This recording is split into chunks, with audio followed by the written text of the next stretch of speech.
Party है, इसकी कोई जरूरत हमको नहीं है। कांग्रेस वोट एक मिसयूज कर रहे हैं, चुनाव है इसलिए इसका ऐसा कर रहे हैं। देखिए, आपको जितना विवाद करना है, जितने राजनीतिक मतभेद हैं, जितने राष्ट्रीय विषय हैं, उस पर कीजिए ना। पर ऐसे विषय जहां पे दुनिया आपको देख रही है,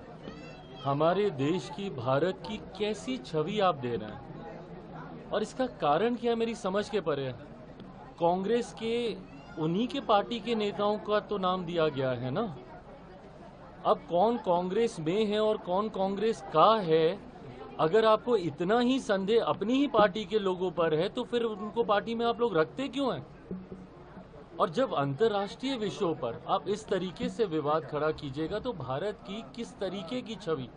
इंटरनेशनल प्लेटफॉर्म पे आप दे रहे हैं? शिवसेना से भी जो उद्धव ग्रुप है, उनकी पार्टी के जिस सदस्य का नाम दिया गया है, उनको तो रोज चैनल पे ये कहते हैं कि जाइए पार्टी का पक्ष रखिए, और उसके बाद आपको उस नाम पे विवाद हो रहा है। हकीकत ये है कि इन लोगों की अपनी पार्टी में फर्दर ग्रुप्स बने हुए हैं, इन लोगों के अपने अलग गुट बने हुए हैं, और इन लोगों को तकलीफ इस बात की है कि इनके चहीते गुट का जो इनके सामने गणेश परिक्रमा करते हैं, उन लोगों का नाम नहीं दिया जा रहा है, और ऐसे लोगों का नाम दिया जा रहा है जो कि सही में काबिल हैं, काबिलियत रखते हैं, अंतर्राष्ट्रीय मंच पर भारत की बातों को रखने के लिए सामर्थ्य है, उन लोगों का नाम दिया जा रहा है। इन लोगों को, काबिल लोगों को प्रमोट नहीं करना, क्योंकि इनकी सेल्फ इनसिक्योरिटी शुरू हो जाती है कि कहीं ये हमसे आगे ना निकल जाए, और ये लोग ऐसे लोगों का नाम देना चाहते हैं जो सिर्फ गणेश परिक्रमा करें। आज की तारीख में जब दुनिया आपको देख रही है, और एक इतना बड़ा विषय भारत के ऊपर जिस तरीके से ये आतंकी हमला हुआ, भारत ने जिस तरीके से मुंह तोड़ जवाब देने का काम किया,